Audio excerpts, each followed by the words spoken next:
Te necesitamos, Espíritu Santo, te queremos conocer. Hoy, Señor, disponemos nuestra vida para conocerte un poco más. Queremos saber de ti, queremos conocerte a ti, Señor. Espíritu Santo, ven. Ven, Señor. Ayer ya pasó, te necesito. Espíritu Santo, sopla en mí. Ayer ya pasó, te necesito. Espíritu Santo, sopla en mí. Sopla en mí, sopla en mí. Espíritu Santo, sopla en mí. Sopla en mí, sopla en mí. Espíritu Santo, sopla en mí. Ayer ya pasó, te necesito. Espíritu Santo, sopla en mí. Ayer ya pasó, te necesito. Espíritu Santo, sopla en mí.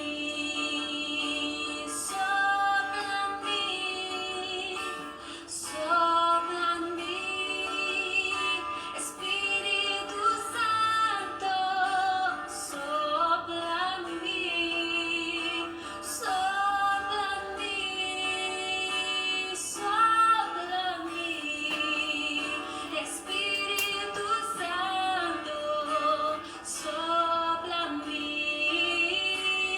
Sopla en mí, sopla en mí. Espíritu Santo, sopla en mí. Sopla en mí, sopla en mí.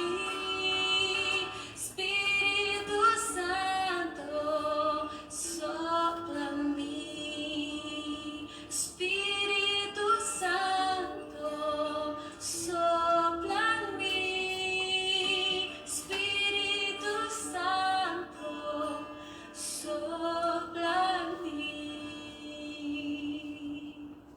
Te anhelamos, Señor. Ven, Espíritu Santo.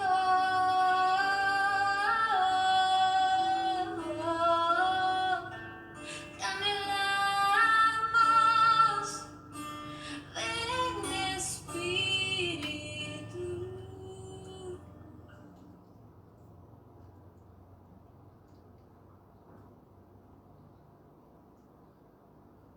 Dándonos para el devocional de la mañana.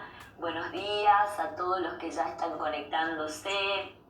Ya estamos aquí prestos para salir en esta mañana, en el devocional de la mañana. Ahí se van conectando las personas que van a estar con nosotros compartiendo este tiempo de devocional. Muy buenos días.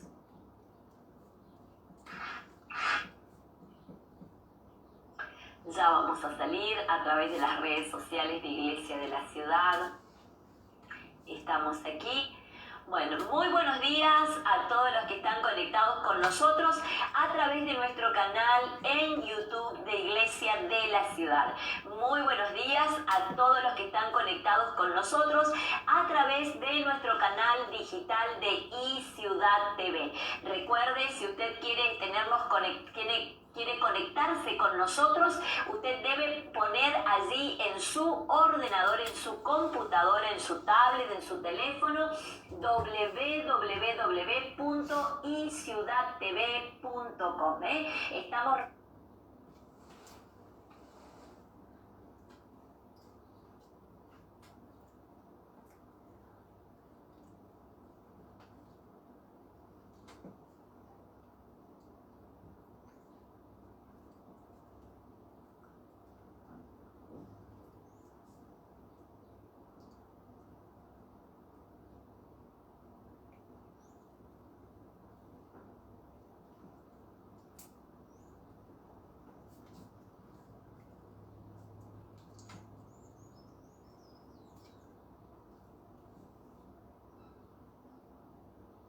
palabra de bendición.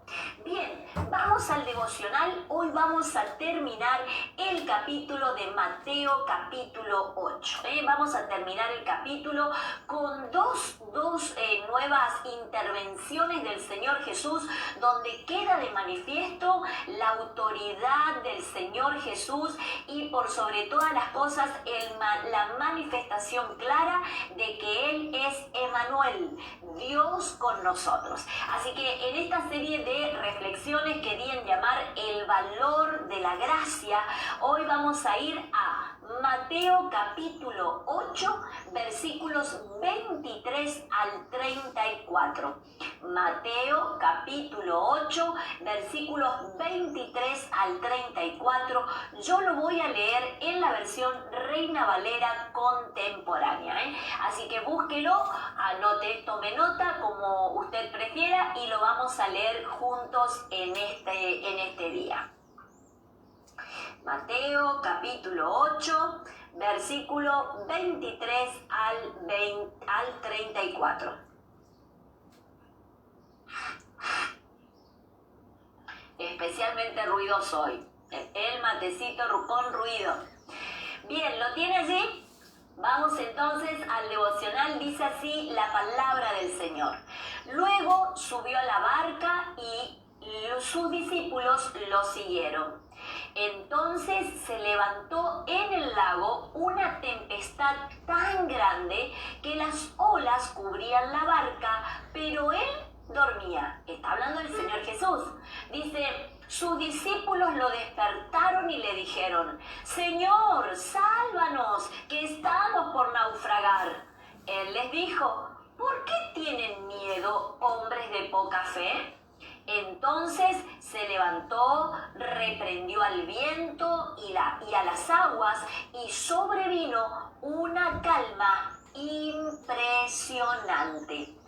Y esos hombres quedaron asombrados y decían, ¿qué clase de hombre es este que hasta el viento y las aguas obedecen? Cuando llegó a la otra orilla, que era la tierra de los Gadarenos, 2 endemoniados salieron de entre los sepulcros y se le acercaron. Eran tan feroces, que nadie se atrevía a pasar por aquel camino. Eran tan feroces que nadie se atrevía a pasar por el camino. Y entre los gritos le dijeron, Hijo de Dios, ¿qué tienes que ver con nosotros? Has venido a atormentarnos antes de tiempo. Lejos de ellos había un hato de cerdos que pasían y los demonios le rogaron, si nos expulsas, permítenos ir a aquel hato de cerdos. Él les dijo, vayan.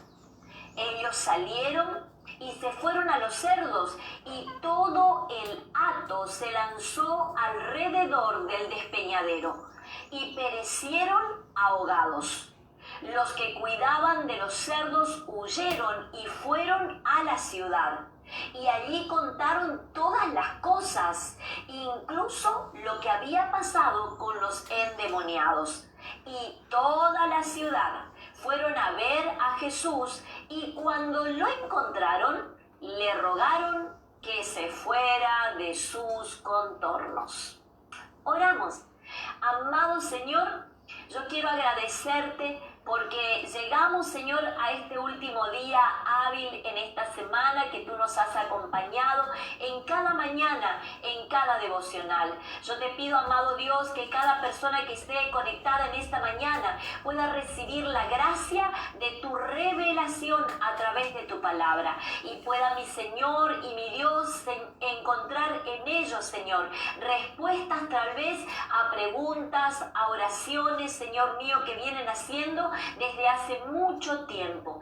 Bendito Dios, escrito está, tu palabra es verdad, que a través de tu verdad nos transforme, Señor, que podamos conocer esta verdad que ha sido establecida sobre nuestras vidas, Señor, para ayudarnos a caminar en ti, para afirmar nuestros pasos, mi Señor, para abrir nuestra mente y nuestro corazón a un conocimiento profundo de la gracia, del amor y del poder de Jesucristo el Señor para con nuestras vidas. Señor mío y Dios mío, congregados alrededor de tu palabra en esta mañana, yo quiero declarar que el enemigo de nuestras almas, Señor, no tiene arte ni parte sobre nosotros, sino que hoy, en el nombre de Jesucristo el Señor, en todo lugar donde estamos conectados, la libertad de Cristo Jesús gobierna sobre nuestra mente, sobre nuestro corazón, sobre nuestra casa, sobre nuestra familia, sobre nuestros bienes materiales. Y libres, Señor, y cuidados y amparados por ti, sujetos, Señor, y humillados bajo la mano del poderoso, Altísimo, Señor, es que estamos en esta mañana congregados en derredor de tu nombre. Señor, que cuando termine este devocional, Señor, y algunos podamos quedarnos a compartir el tiempo de oración, hayamos también entendido verdades espirituales que nos van a llevar a vivir en plenitud lo que está escrito en tu palabra, que en ti somos más que vencedores por medio de aquel que se entregó, nos amó y es el que nos salvó para propósitos eternos. Yo bendigo a cada persona, declaro que el único que tiene voz y autoridad para hablar y para hablarnos es el Espíritu Santo de Dios, y en la libertad conquistada por Jesús es que en esta mañana estamos aquí. En tu nombre, amado Señor Jesús, oramos. Amén y amén. Bien.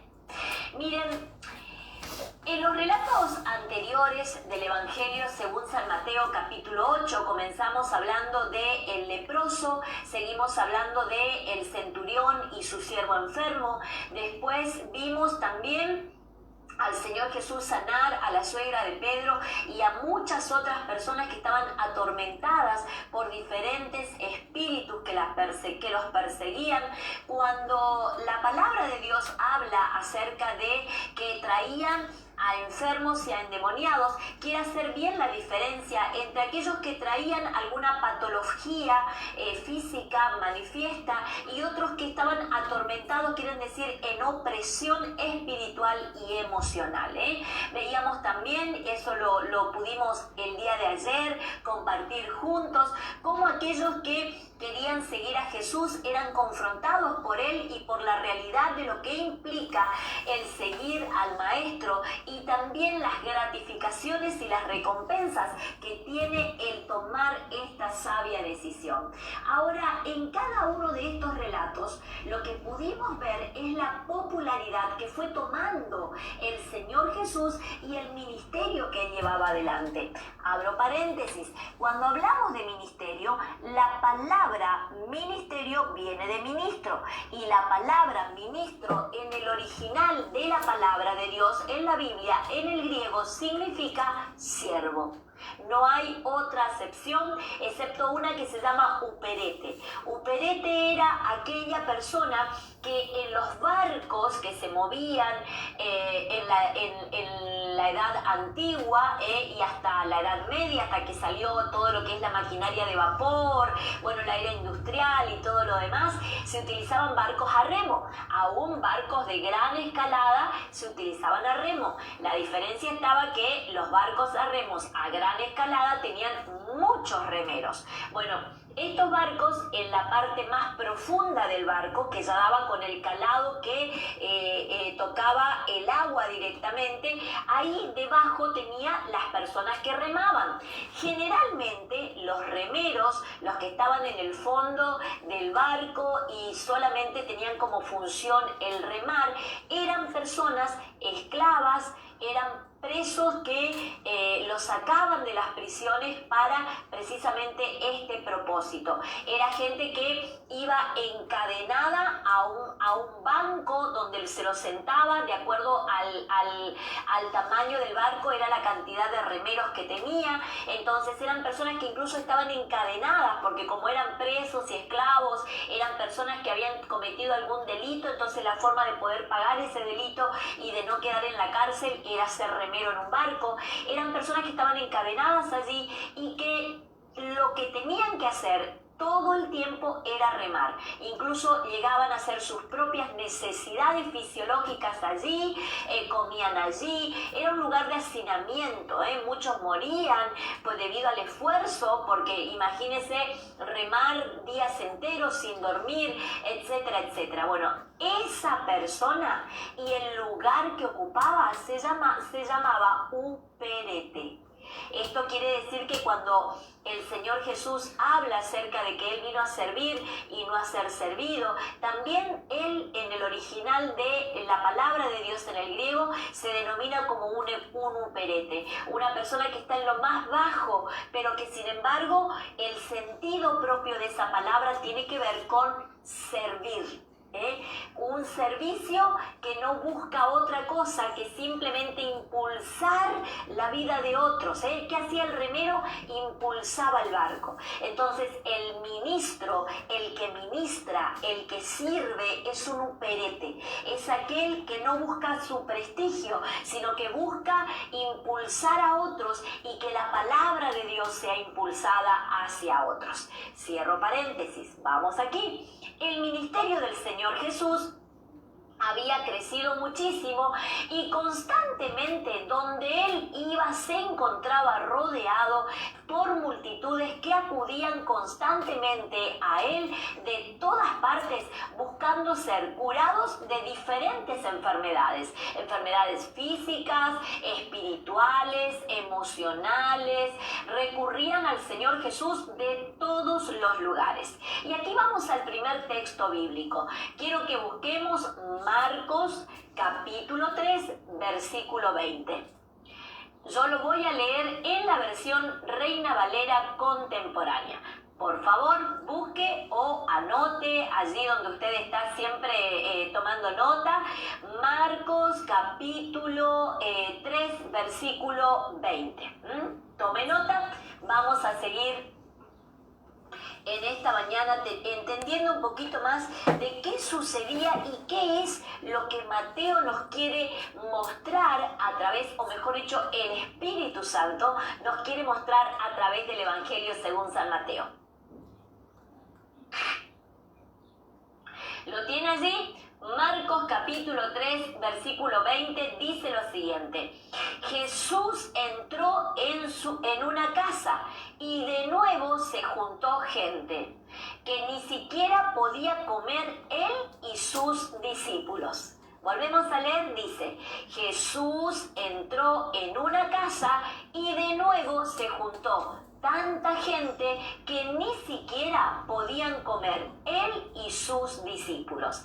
Esto habla de la realidad de lo que cada día le ocurría al Señor Jesús cuando su ministerio se empezó a popularizar entre las personas. Este rabí, este maestro en Israel empezaba a tener relación con el pueblo, y eso implicaba de que el pueblo pudiera ver de que era diferente a las demás personas y por eso se acercaban a él, no solo por una necesidad puntual, sino porque imagínense, los maestros de la ley y los escribas y los fariseos, todos aquellos que se decían los representantes de Dios sobre la tierra, eran personas a las cuales el pueblo no podía acercarse así como así. Sin embargo, este rabí que tenía autoridad en la palabra también era una persona a la cual ellos podían acercarse.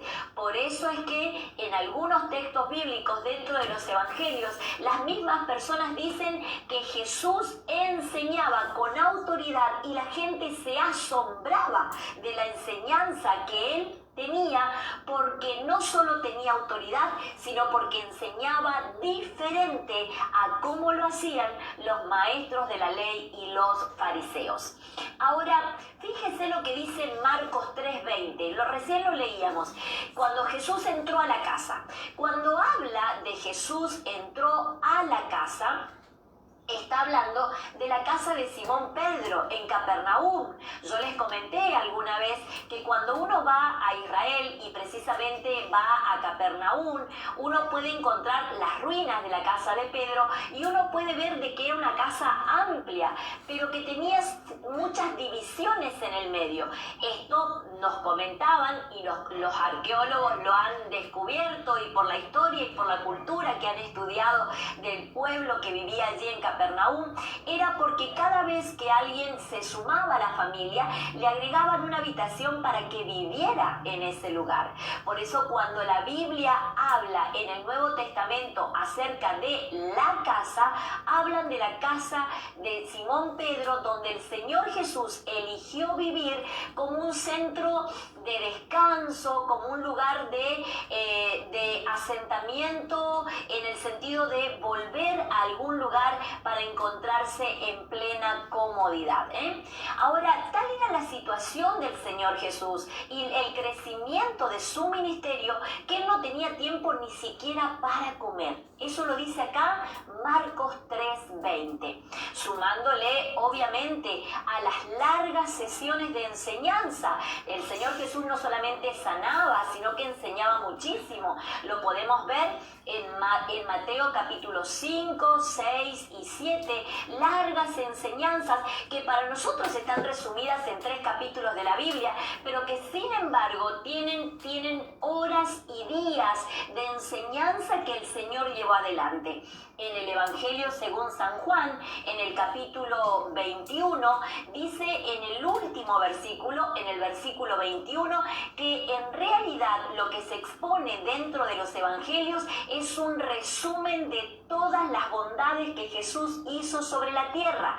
Porque si hubiera que contar todas y cada una de las cosas que él hizo sobre la tierra, dice el evangelista Juan, no alcanzarían los libros sobre la tierra para poder relatarlos y escribirlos. Así que imagínense la cantidad de enseñanzas, de sanidades, de bondades que el Señor hizo en los 3 años de ministerio que caminó sobre la tierra. Obviamente que los 3 años de ministerio son el ejercicio práctico del mostrar de que Él era el Mesías, el Cristo, el Señor de la gloria que descendió para traer sobre nosotros salvación.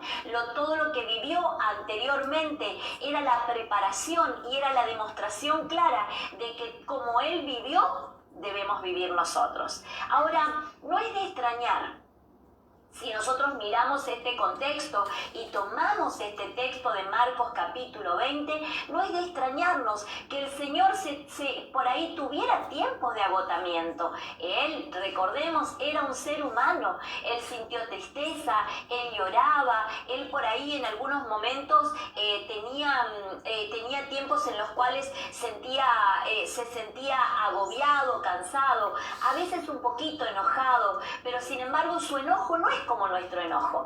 El enojo que nosotros recordamos del Señor Jesús cuando Él agarró el látigo y tiró las mesas de los vendedores y de los que cambiaban monedas allí en el templo, no es como nuestro enojo cuando tenemos un día de ira descontrolado y queremos revolear platos las mujeres en la casa y los hombres quieren tirar las chancletas para donde huele, ¿no?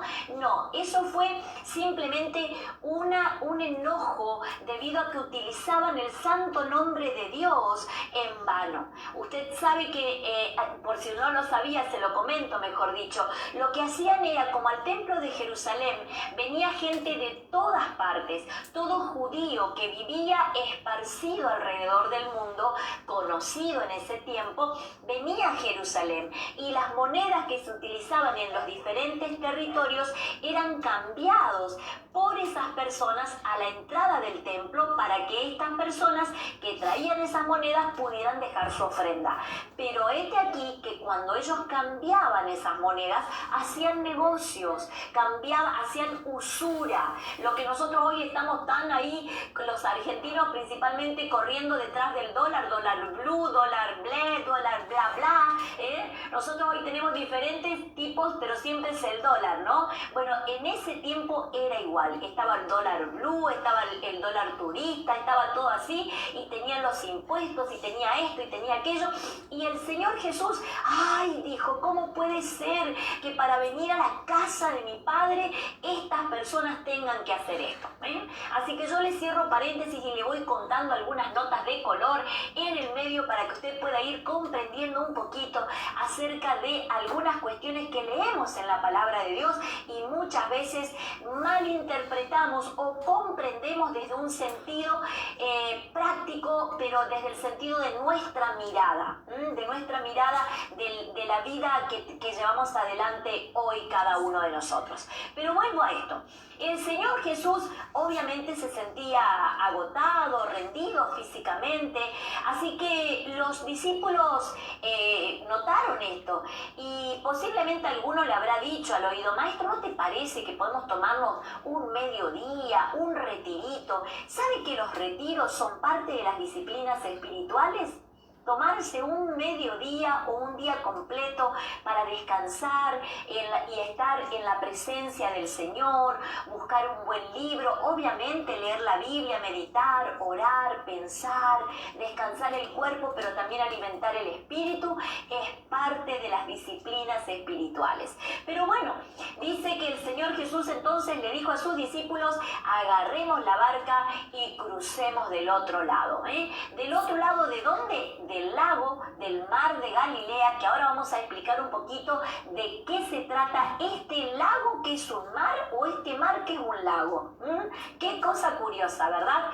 Ahora, la finalidad del Señor Jesús era salir un poco del bullicio de las multitudes. Sin embargo, aquí leemos en Mateo capítulo 8 que hubo acontecimientos asombrosos que ocurrieron ni bien Él subió a la barca. Así que punto número 1, cuestión de fe. Vamos aquí. Punto número 1, cuestión de fe. Quiero que tome nota allí donde usted está. Cuestión de fe. Y quiero contarles algo que salió en un diario este 12 de abril del 2020. Ahora, en el mes de abril, hace unos meses atrás, he tenido la oportunidad de conocer el mar de Galilea y le digo, es algo precioso, un agua azul profunda que se funde entre el cielo y el agua. Es algo muy, pero muy hermoso.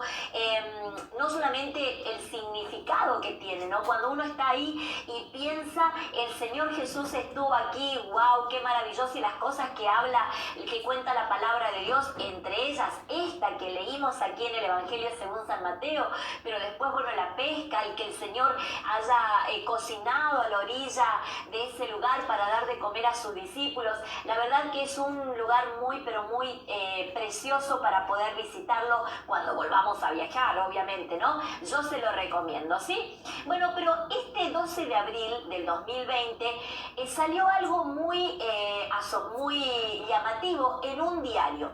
Dice así: el arqueólogo J. González Echegaray explica por qué, pese a ser un lago, se producen tormentas en el mar de Galilea.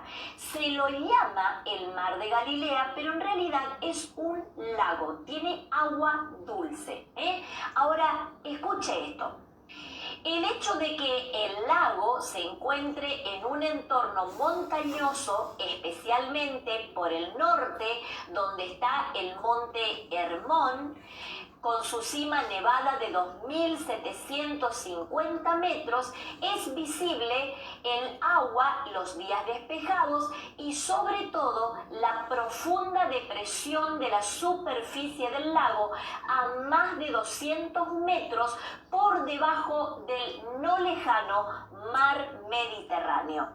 Crea con confluencia una larga inestabilidad en el clima, normalmente caluroso y tranquilo, que se traduce en la presencia inesperada de un fuerte viento que increpa las olas, las cuales en ocasiones puede sobrepasar los 2 metros de altura.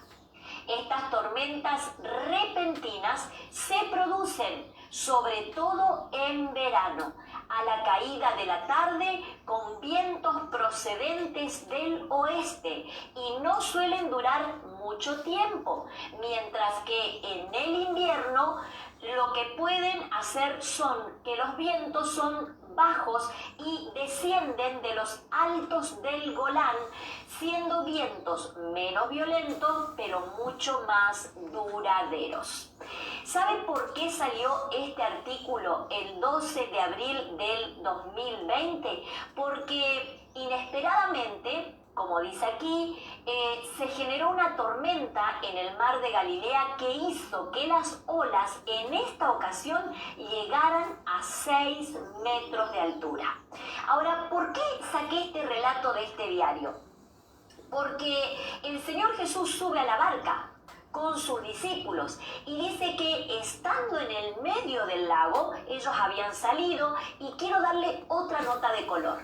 Desde Capernaum a Gadara, que era el lugar donde ellos iban, a la región de los Geresenos, de donde ellos se encontraron después, hay solamente 15 kilómetros. Eso quiere decir que en un barco, en un bote o en una barca, la barca es un poco más grande que un bote, no hay mucha distancia para ir remando.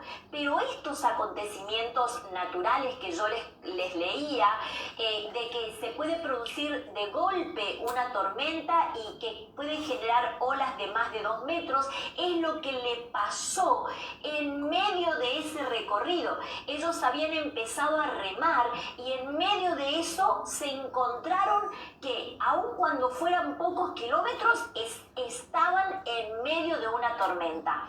Quiero que volvamos a leer aquí en el Evangelio según San Mateo, lo leíamos recién al principio. Fíjense, vamos a ir al versículo 23. Vamos otra vez. Dice: luego subió a la barca y sus discípulos lo siguieron. En esto se levantó en el lago una tempestad tan grande que las olas cubrían la barca, pero él dormía. ¿Se da cuenta? Ellos subieron a la barca, empezaron a remar y de pronto se armó una tormenta. Yo recuerdo que cuando estábamos en el mes de diciembre allí en el mar de Galilea con los pastores, precisamente nos decían que teníamos que mirar. Para tomar esa excursión teníamos que mirar cómo estaba el clima, qué decía el servicio meteorológico, porque es así como tal lo relata la palabra de Dios. Uno puede subir a su barquito, puede empezar su recorrido y en menos de 5 minutos se arma una tormenta que tiene olas. Recién lo leíamos en un artículo nuevo del 12 de abril del 2020, pueden alcanzar hasta 2 metros de altura. Particularidades que encontramos entrelazadas, como yo siempre le digo, con la palabra de Dios. Ahora quiero que busquemos un texto bíblico. Vamos a 1 Corintios capítulo 10, versículo 13. 1 Corintios capítulo 10, versículo 13. Busquémoslo juntos y vamos a leerlos. Yo lo voy a leer en la versión Reina Valera contemporánea. Vamos aquí.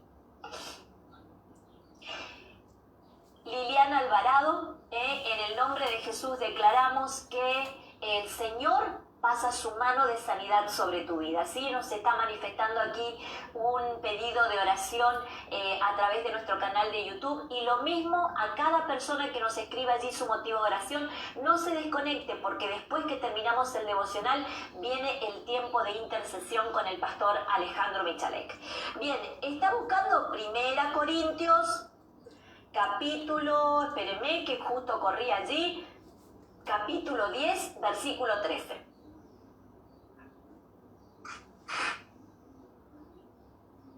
Vamos aquí, lo leemos juntos. 1 Corintios capítulo 10, versículo 13. Dice así: a ustedes no les ha sobrevenido ninguna tentación que no sea humana. Pero Dios, que es fiel, quiere subrayarlo, pero Dios, que es fiel, no permitirá que sean sometidos a pruebas más allá de lo que puedan resistir, sino que junto con la prueba les dará la salida para que puedan sobrellevarla. Yo le animo a subrayar este versículo, y cuando usted se encuentra en una dificultad que dice, ay Señor, ¿por qué a mí? Abra 1 Corintios 10:3, entre muchos otros textos que hay donde Dios nos afirma de que podemos vencer las circunstancias, y recuerde que dice lo siguiente: a ustedes no les ha sobrevenido ninguna tentación que no sea humana, pero Dios es fiel y no permitirá que sean sometidos a una prueba más allá de lo que puedan resistir, sino que junto con la prueba les dará la salida para que puedan sobrellevarla. ¿Por qué pongo este versículo bíblico en el medio del Señor Jesús, la barca, el mar de Galilea y la tormenta? Porque la actitud de los discípulos es totalmente discordante con lo que vieron. Ellos venían de estar días viendo al Señor Jesús obrar portentos, milagros y maravillas. Y yo les decía que en el Evangelio según San Marcos, que es el texto paralelo a Mateo capítulo 8, dice que traían al Señor Jesús enfermos, endemoniados, personas incluso mancas, sin brazos, y el Señor las sanaba. Yo siempre digo, el día que delante de mis ojos el Señor, Dios de la gloria, haga que una persona le vuelva a crecer el miembro superior, un brazo o una pierna, o como hizo con Malco, reestructurarle una oreja, yo le digo, Señor, ya vi todo, estoy preparadísima para irme.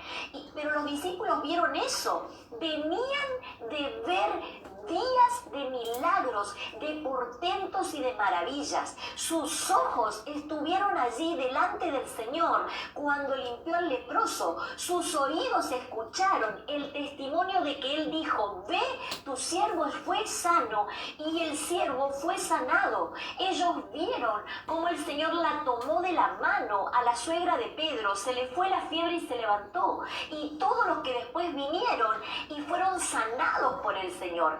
Sin embargo, estando en el medio de la barca, empiezan a gritar como desesperados, y yo creo que por los signos de admiración que ponen en algunos textos bíblicos, diría desaforados, porque una tormenta les estaba aconteciendo. Pescadores, personas acostumbradas a estar en el mar, empezaron a gritar porque la tormenta se les vino encima. Ahora, el texto que leíamos de 1 Corintios nos recuerda a nosotros, amados y amadas de mi corazón, que a veces, aún viendo los milagros del Señor, y siempre le digo que el mayor milagro que el Dios ha obrado y puede obrar sobre nuestra vida es el milagro de la salvación.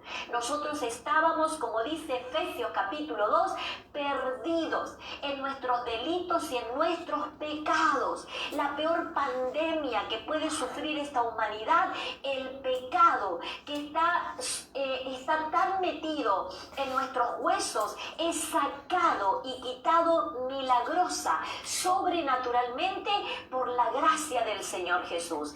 Esto y más es lo que solemos vivir. El Señor nosotros podemos ver de que el Señor nos ha salvado, sanado, liberado, restaurado, pero sin embargo, subimos a una barca, una situación cotidiana, salir a trabajar, estar en la casa, enfrentar un examen, y cuando parece que no están las cosas como nosotros creemos que deben estar, empezamos a gritar, Señor, sálvanos, ¿por qué el profesor me puso esta nota? Señor, ¿por qué la vecina? Señor, el jefe, Señor, el dinero, Señor. Empezamos como los discípulos a gritar en la barca.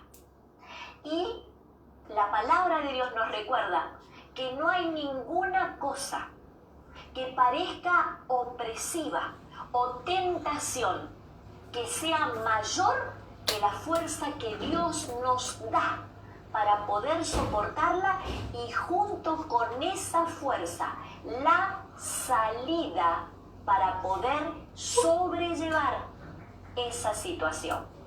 Es como cuando entramos a un lugar y vemos un auditorio precioso y nos prestamos atención a las sillas que están recubiertas de pana, prestamos atención a las luces que son cálidas, prestamos atención a las pantallas a través de las cuales se emiten las imágenes, el sonido estéreo, envolvente, pero lo que no miramos generalmente es dónde está la puerta de salida de emergencia.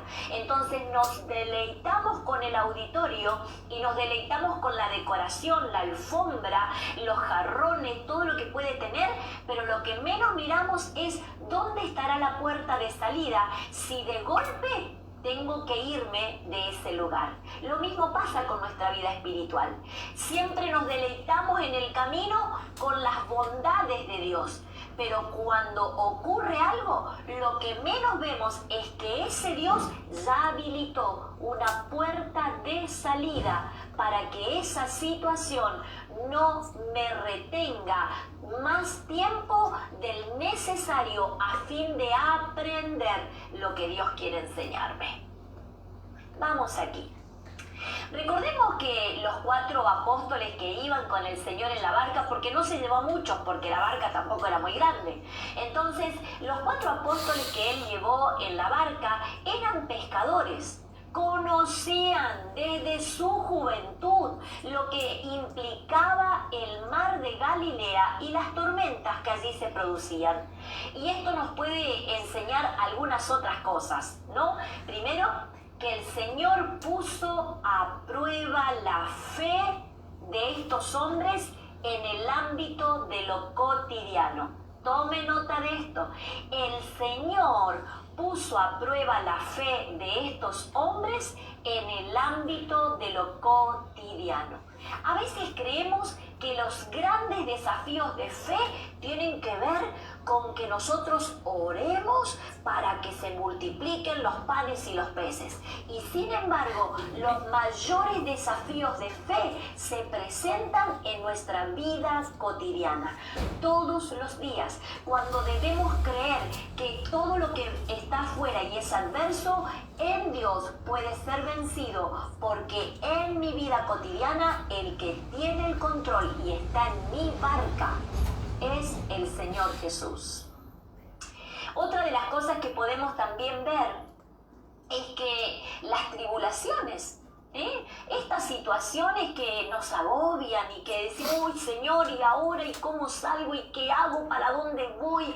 Eso es una tribulación, un problemita que uno no sabe, enchufo acá, saco allá, cambio el foco, eso son pequeñeces, pero las tribulaciones son aquellas cosas que nosotros decimos, Señor, ¿y ahora qué hago? Entonces, las tribulaciones y las pruebas de la vida nos muestran nuestra inutilidad y nuestra incapacidad aún en aquello que nosotros creemos que podemos dominar. Y el Señor muchas veces dice, a ver, vos que sos tan hábil pescador, ¿qué haces en medio de la tormenta? Y allí es cuando la palabra de Dios nos recuerda en 1 Corintios 10:13 que junto con la prueba el Señor también nos dará la salida. Fíjese que finalmente lo que Dios hace es trabajar en los discípulos y también, si lo trasladamos a nosotros hoy en día, Dios trabaja con nosotros en medio de la tribulación. Él trabaja con el orgullo y con la autosuficiencia. La autosuficiencia es un pecado poco percibido en los seres humanos. ¿Por qué? Porque muchos somos preparados para saber solucionar algo. Yo sé cómo cocinar, pero cuando abro la heladera y solo tengo 1 o 2 cositas, y mi abuela solía decir comida de pensamiento, porque había que pensar, pensar y pensar para saber qué hacer. Pero en este caso, si pensamos en Dios primero, Señor, con estas 2 o 3 cositas, si vos multiplicaste panes y peces, los puedes hacer con estas 3 cositas que yo tengo en mi heladera. Lo cierto es que la autosuficiencia no es algo que algunos tienen. todos los tenemos en mayor o menor medida en situaciones cotidianas en nuestra vida. Y Dios lo que quiere es mostrarnos y quitarnos la autosuficiencia para que en todo, como dice su palabra, dependamos absolutamente de Él. Desde que pongo mis pies cuando bajo de los pies de mi cama, hasta cuando los vuelvo a poner y aún cuando estoy en el sueño. Lo demás también es entender que cada una de esas situaciones deben llevarnos a un mismo lugar.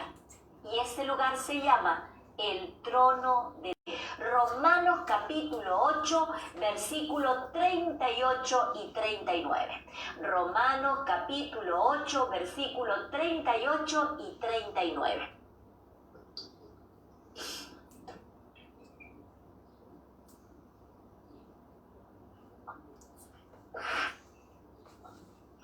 Yo lo voy a leer en la versión Reina Valera contemporánea. Y dice así: por lo cual ni las potestades, ni lo presente, ni lo porvenir, ni lo alto, ni lo profundo, ni ninguna otra cosa creada nos podrá separar del amor de Dios que nos ha mostrado en etcétera, dice la palabra de Dios, nuestro Señor. Se lo vuelvo a repetir: ninguna fuerza, ninguna, quiero que lo anote bien grande, ninguna fuerza en toda la arca, mis amados, es el mismo que se manifiesta en nuestra vida desde el momento en que le decimos que Él venga a vivir en nuestro corazón y sea nuestro Señor y nuestro Salvador. El hombre que dormía sobre ese cabezal era nada más y nada menos, en esta historia que leíamos, el Dios manifestado en carne. El hombre que duerme en nuestra barca, en nuestro corazón, en nuestra vida, sobre un mar embravecido y también sobre todo lo que se quiera levantar en contra de nuestra vida. Tal como dice el Salmo 89, versículos 8 y 9. Salmo 89, versículo 8 y 9. Y promete una continua bonanza a todos los que somos suyos, para que se nota toda autoridad. Punto número 2, toda autoridad. ¿Tomó nota? Dice, mire, vamos a poner un poquito de contexto, porque esto de Gadara, el Gadareno, aquí Mateo, Santo de Dios, les permitió a estos evangelios, sí se lo explicita, y por eso es que cada uno de los evangelios son complementarios. Yo les decía, busquen siempre los textos para encontrar detalles que están allí en la palabra del Señor. Pero bien, punto número 2, le dije entonces, toda autoridad. Ahora, el evangelista Mateo, en este caso, cuando leíamos Mateo capítulo 8, y también